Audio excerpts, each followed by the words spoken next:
Salut, je m'appelle Louise. On ne m'a jamais dit non. Après tout, mon père était un mania du PTP et me gâtait énormément. J'ai toujours été entourée de luxe et de bijoux.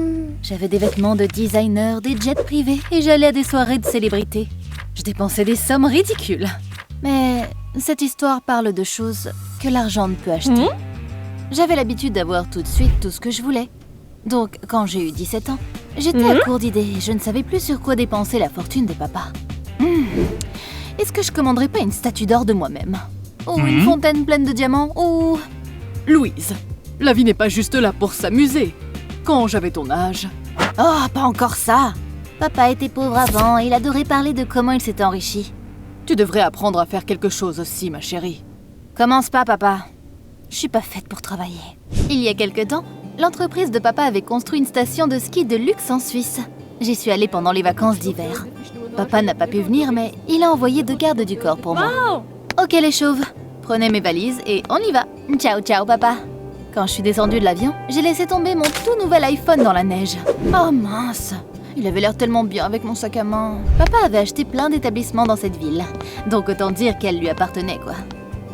Tout le monde savait que j'étais sa fille, donc il me saluait en conséquence. C'était vraiment chiant de les écouter me complimenter. Genre, je savais déjà que j'étais magnifique en fait. Après une promenade, je suis allée rejoindre mon chalet. Hé les gars, accrochez mes robes dans le dressing. Je ne veux pas gâcher ma manucure. J'ai ouvert mon ordi portable et j'ai accidentellement renversé du jus d'orange près dessus. Il s'est tout de suite éteint. Oh non! Maintenant, je n'avais ni téléphone ni mon ordi. J'allais mourir d'ennui si je ne pouvais même pas checker mon Instagram. J'ai exigé que les gardes du corps me trouvent tout de suite un réparateur et qu'ils l'amènent.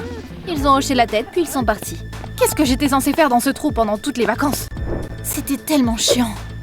Bientôt, les gardes du corps sont revenus avec un gars mignon. C'était un réparateur appelé Max. Il était habillé comme un clochard, mais il avait l'air incroyable quand même. Waouh, j'étais sûre qu'il me regarderait avec des yeux amoureux, comme tout le monde. Mais à ma grande surprise, il a juste roulé des yeux. Pourquoi tu m'as traîné ici? Je n'ai pas les pièces pour réparer un modèle aussi cher avec moi. Donc, comme on dit ici, adios. J'étais irrésistible en fait. C'était bien la première fois que ça m'arrivait. Mais c'était encore plus intéressant comme ça. Je le ferais tomber amoureux de moi. Quand Max est sorti, j'ai claqué des doigts et mes gardes du corps l'ont bloqué. Je m'ennuie. Donc, je me fais une petite soirée perso. Tu veux bien être mon serveur? Pas intéressé. Oh, il était tellement têtu. J'ai fait un éventail avec des billets verts et je lui ai montré ma main. Et maintenant, il a grogné, mais il a accepté. J'ai dit à Max de se mettre en smoking. On aurait dit qu'il venait de monter sur un podium. C'est tellement inconfortable et irritant. Puis, je lui ai dit de cuisiner et de m'apporter les plats sur sa tête. Et quand je n'aimais pas ce qu'il faisait... T'appelles ça des pâtes carbonara? Oh, c'est immonde! Goûte! J'ai jeté les pâtes sur la tête de Max. Il bouillonnait de colère. C'était fun. J'ai passé un bon moment et j'ai jeté les billets d'argent sur lui. Max m'a regardé en colère, puis il a ramassé les billets. Tu vois, pas besoin d'être timide. Je sais qu'on peut payer pour avoir ce qu'on veut. Tu vas surtout payer pour la façon dont tu traites les gens. Après avoir dit ça, il est parti. Et je me suis couchée. Le matin, je suis allée skier pour frimer avec ma nouvelle tenue. L'instructeur m'a dit que je devrais m'entraîner avant de monter sur les skis. Je n'étais pas là pour l'écouter parler. J'ai donc décidé de l'ignorer. Il y avait des files d'attente immenses devant chaque piste. J'ai choisi celle qui avait l'air la plus vide et je m'y suis dirigée. L'instructeur a essayé de m'arrêter. Cette piste est trop dangereuse. Ne me dis pas quoi faire. Je me débrouillerai. Je suis montée sur les skis, j'ai poussé et j'ai commencé à skier. J'allais de plus en plus vite. Puis, je me suis rendu compte que je ne savais pas comment m'arrêter. À un moment donné, j'ai décollé de la piste et je suis tombée d'une falaise. C'était un cauchemar. J'ai fini par m'envoler. Je suis tombée dans la neige et je me suis cogné la tête. La dernière chose que j'ai vue, c'était une petite cabane au loin et quelqu'un d'inquiet. J'ai ouvert les yeux et j'ai vu que j'étais dans une petite pièce. J'avais mal à la tête et j'avais du mal à me concentrer. Il s'est passé quoi? Je suis où? Et je suis qui? Puis un médecin et un mec mignon sont entrés dans la salle. Le médecin m'a parlé et m'a posé plein de questions. Mais je me souvenais de rien du tout. C'était comme si quelqu'un avait effacé une saison entière de ma vie. Ils sont partis, mais le mec mignon est vite revenu. Louise, tu skiais et tu t'es cogné la tête. Mais tu vas bien. Et les médecins disent que ta mémoire reviendra. Ouh, c'est bien ça. Et t'es qui toi? Moi, je suis Max, ton copain. On vit avec mes sœurs dans une cabane près de la ville. Waouh, ça m'a choquée. Je me sentais un peu timide quand Max m'a pris la main et m'a aidé à sortir du lit. Allez Louise, on doit rentrer à la maison. Le médecin a dit que tu te sentiras mieux dans un environnement familier. On est monté sur un motoneige et on a conduit jusqu'à une petite cabane. Pour être honnête, je m'étais dit que ce serait un peu plus impressionnant. Il n'y avait pas beaucoup de place et les meubles étaient inconfortables. Oh. Et mes parents, ils sont pas riches par hasard.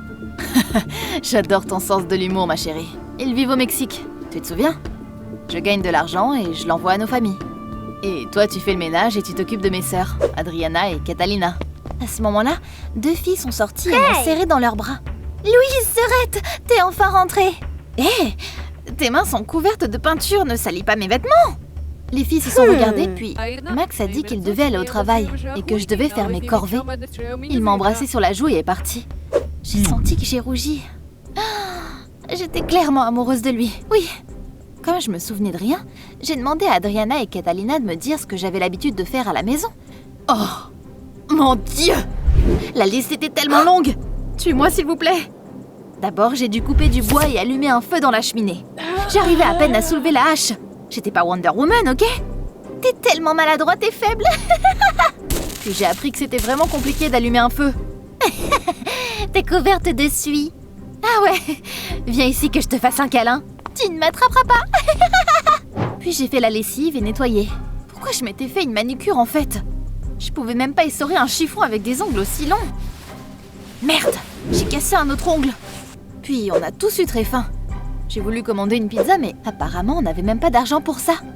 Je n'avais pas d'autre choix que de faire à manger. Malheureusement, j'ai vite appris qu'on pouvait brûler de l'eau. J'ai dû oublier comment cuisiner à cause de l'amnésie. Bref, j'ai failli cramer la maison en expérimentant dans la cuisine. Au lieu d'un plat normal, j'ai fini avec un pot entier de charbon. Oh, ça a pas l'air si bon. Je crois que je vais juste manger de la neige. Ouais, moi aussi. Le soir, toutes les cellules de mon corps me faisaient mal. Je faisais vraiment ça tous les jours. Mais c'est un cauchemar. Tout ce que je voulais, c'était m'endormir. Mais les sœurs de Max voulaient que je joue avec elles. Lis-nous un livre. Non, viens, on fait un toboggan de neige. Fermez-la et laissez-moi tranquille. Je vais me coucher, vous faites ce que vous voulez. Catalina et Adriana ont boudé, et j'ai vu qu'elles étaient sur le point de commencer à pleurer. Puis Max est rentré à la maison. Les filles lui ont fait un gros câlin, et il leur a donné des bonbons. Vous avez été sage? Ça a été ta journée? C'était horrible. Je veux pas vivre comme une femme de ménage. Je me suis cassé les ongles, puis je me suis fatiguée et affamée. Il fait froid ici et tes sœurs sont des monstres. Max a regardé autour de lui. On aurait dit qu'un ouragan avait traversé la maison. La cuisine était pleine de fumée, et il y avait une assiette de charbon fraîchement cuit sur la table. Puis il a souri tendrement, et il a dit qu'il allait tout réparer. Il a nettoyé, allumé le feu et cuisiné un plat qui sentait bon. Ses sœurs l'ont aidé. À ma grande surprise, cette cabane a commencé à paraître confortable. J'ai regardé Max lire une histoire à ses sœurs, et je me suis sentie honteuse d'avoir été aussi mauvaise sur à peu près tout. Quand Max est parti travailler le lendemain, j'ai commencé à faire les corvées. Cette fois, j'ai mis plus d'efforts et j'ai réalisé que je m'améliorais. J'ai même réussi à cuisiner quelque chose de comestible. Le soir, j'ai demandé à Adriana et Catalina si elles voulaient jouer à un jeu avec moi. Vous avez des poupées magnifiques! Venez, on leur fait une maison en carton. On a bien joué et rigolé. Les filles se sont vite endormies. Je suis partie chercher une couverture pour elles. Puis j'ai crié quand j'ai vu que quelqu'un nous regardait par la fenêtre. J'ai eu tellement peur! Heureusement, Max est bientôt rentré. Il m'a dit que c'était juste mon imagination, mais je le croyais pas. Quelques jours sont passés comme ça. Je n'ai pas retrouvé la mémoire, mais tu sais, je me suis dit que même si la vie n'était pas facile, et que j'étais pauvre, j'étais toujours heureuse. Max a eu un jour de congé, et j'ai décidé de cuisiner quelque chose de spécial. Pendant qu'il jouait dans la neige avec ses sœurs, je me suis faufilée dans un magasin. Bizarrement, tout le monde dans la ville a commencé à me fixer et à chuchoter. J'avais encore de la suie sur le visage. Puis j'ai vu 2 voyous, et des images ont traversé mon esprit. Un avion privé, une vie luxueuse, moi en train de skier et tomber. Je me suis souvenue de tout. Je n'étais pas la copine de Max. J'étais Louise Ritchie. Mon père était millionnaire, et j'étais son héritière gâtée. Je me suis souvenue avoir vu Max après être tombé. Il a dû m'emmener à l'hôpital. Et puis quand il a découvert que j'avais perdu la mémoire, il a dû décider de se venger et m'a dit que j'étais sa copine. Il a même convaincu ses sœurs de me mentir. Oh, mais il était complètement timbré. Je me suis dirigée vers mes gardes du corps. Ils devaient être fous d'inquiétude, comme papa. Hé, les chauves! Vous voulez vous faire virer ou quoi? Pourquoi vous n'êtes pas venu me chercher? À en voir leur réaction, ils ont dû croire que j'étais revenue de parmi les morts. Puis, je leur ai dit de préparer un hélicoptère et de m'emmener à la cabine de Max. Quand on y est arrivé, j'étais furieuse et prête à sauter sur ce menteur. Ma chérie, qu'est-ce que... J'en ai marre de tes mensonges! Je me souviens de tout. Je suis riche!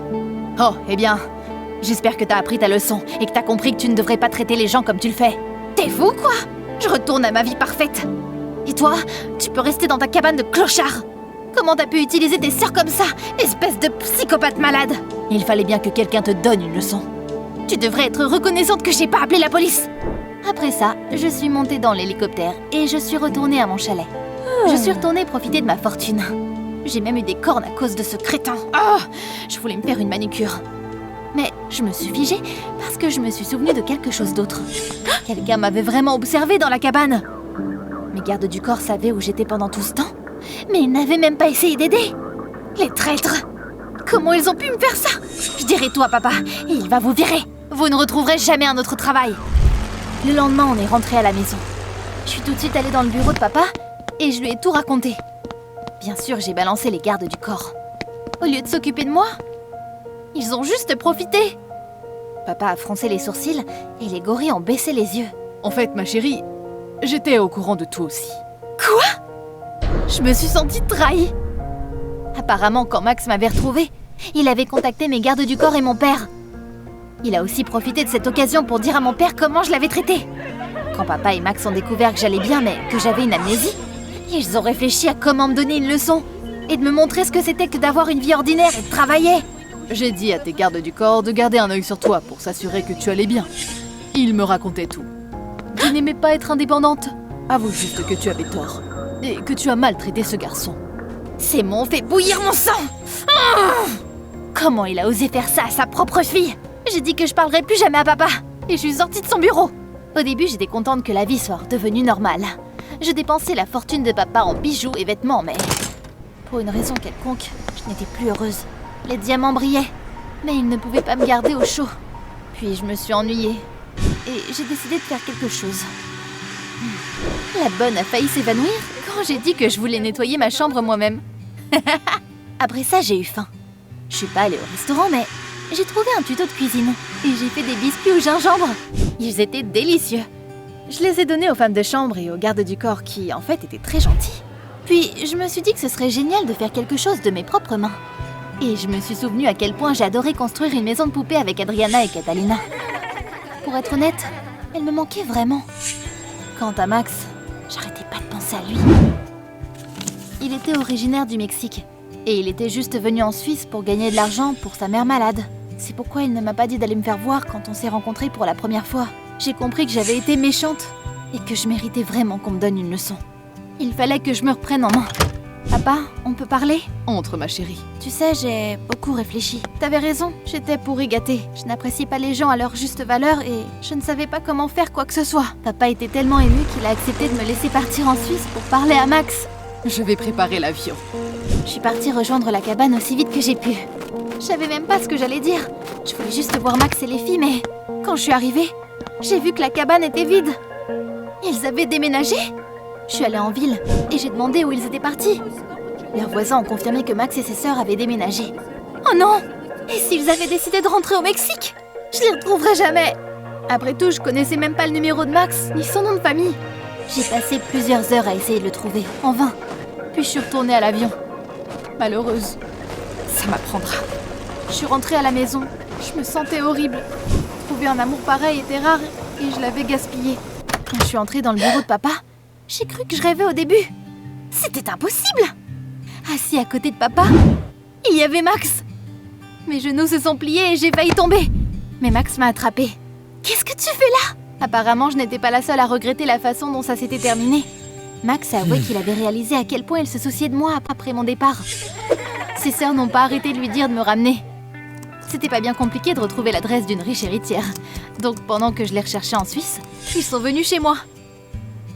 Papa leur a suggéré qu'ils restent pour me faire la surprise. Waouh! On aurait dit un conte de fées. Je savais que je n'aurais pas dû te tromper. Mais on peut recommencer à zéro, non? Je suis Max. Ravie de te rencontrer. Enchantée! Je m'appelle Louise. Quel beau nom. À ce moment-là, Adriana et Catalina sont arrivées. Je leur ai fait un gros câlin jusqu'à ce qu'elles couinent. Après avoir appris pour la mère de Max, papa lui a offert une bonne position dans son entreprise. Mais il a poliment refusé. Merci, mais je veux tout accomplir moi-même, comme vous l'avez fait autrefois. Mais je vous demanderai bien la permission d'emmener votre fille à un rendez-vous. Papa a essuyé une larme, puis il nous a donné sa bénédiction. Maintenant, on vit tous dans la même ville. Je fabrique des jouets pour enfants et je les donne à des œuvres caritatives. Les sœurs de Max vont dans une bonne école.